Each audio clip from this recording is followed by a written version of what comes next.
In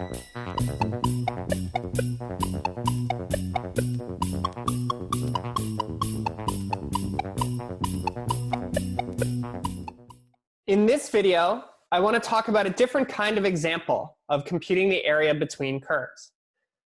The question is, what happens if your two curves, y equals f of x and y equals g of x, cross each other? What is the area between the curves y equals f of x and y equals g of x between x equals a and x equals b? Well, what should that mean? From x equals a up to this intersection point, we want to count this area. From this intersection point up to x equals b, we want to count this area.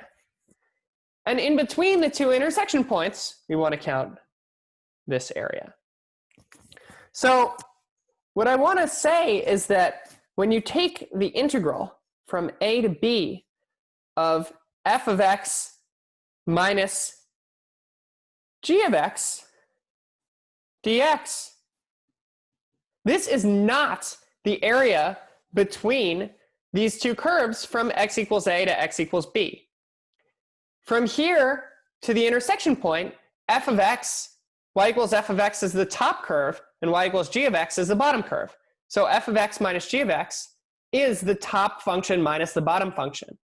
And here, at the end, from this intersection point to b, y equals f of x is the top curve, and y equals g of x is the bottom curve.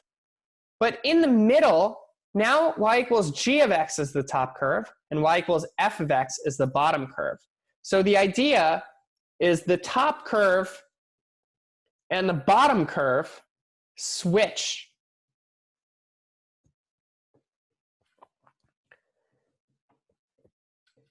So in the part of this integral where g is actually the top curve and f is actually the bottom curve, you're not integrating the top curve minus the bottom curve. What you're integrating is the negative of the top curve minus the bottom curve. This should be g of x minus f of x. So the total area between the two curves, there's a nice way to express it because we have a nice way to account for this switch between top minus bottom.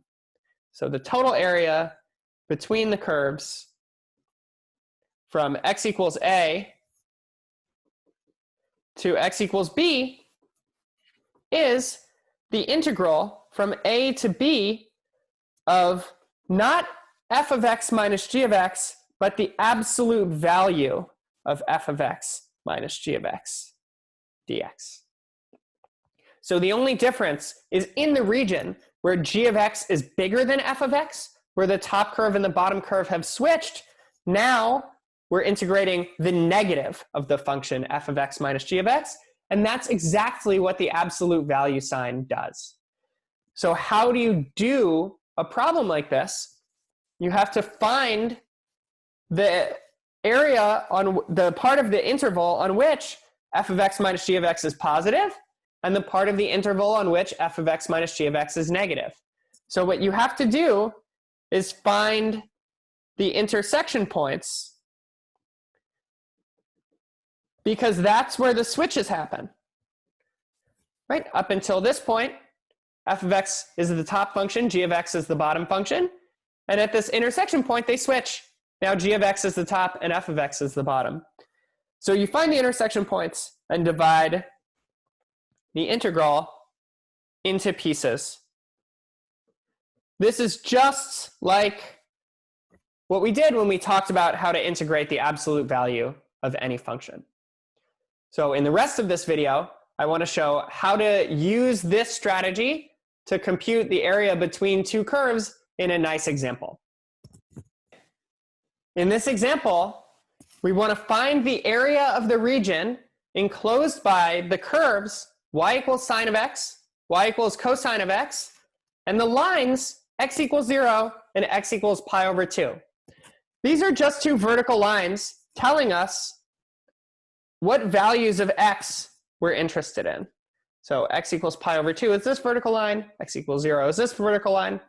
Sine starts at 0 and goes up to 1 at pi over 2. Cosine starts at 1 and goes down to 0 at pi over 2. So this is y equals cosine x. This curve is y equals sine x. And where do they intersect? What is the angle where sine and cosine are equal? Is at pi over 4, where cosine and sine are both equal to square root of 2 over 2. This is 45 degrees. So what does it mean? Find the area enclosed by, or find the area of the region enclosed by these curves. Well, in this part here, the left boundary is the vertical line, the top boundary is one curve, and the bottom boundary is the other curve. In this part, the top boundary is one curve, the bottom boundary is the other curve, and the right boundary is the vertical line. So these two pieces are enclosed by these curves. The part below here is not enclosed by these curves because the x-axis isn't actually part of our set of two lines and two curves. So you can think about like erasing this middle here, and it's not enclosed. It's not like completely closed up. So what have we done? We see that there's one intersection point on this interval between 0 and pi over 2, where the top curve minus the bottom curve switch. So the area is equal to, well, it's the integral from 0 to pi over 2 of the absolute value of sine x minus cosine of x dx. But how do we actually compute this integral? Is we split it up into two pieces.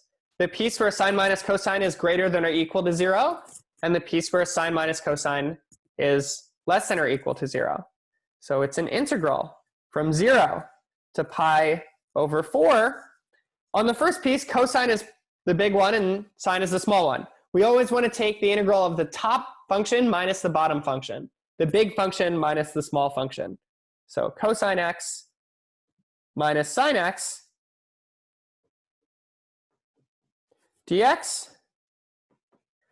And then the other piece is from pi over 4 to pi over 2 of sine of x minus cosine of x dx.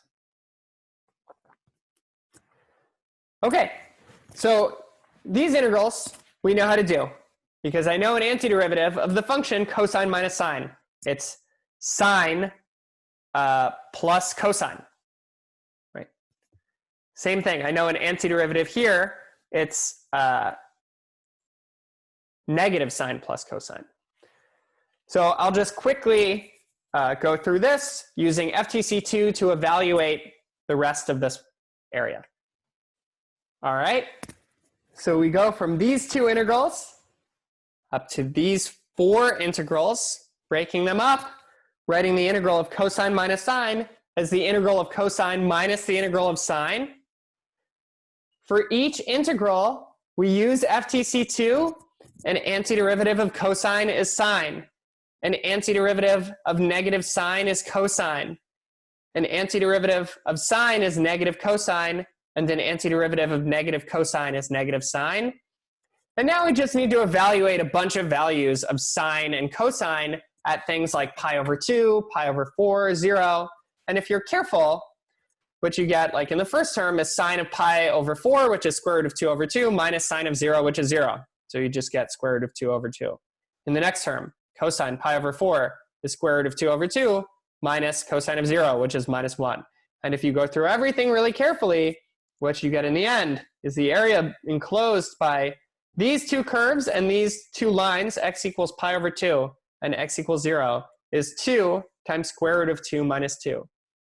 As a nice check, there's a certain symmetry here between the part from 0 to pi over 4 and the part from pi over 4 up to pi over 2.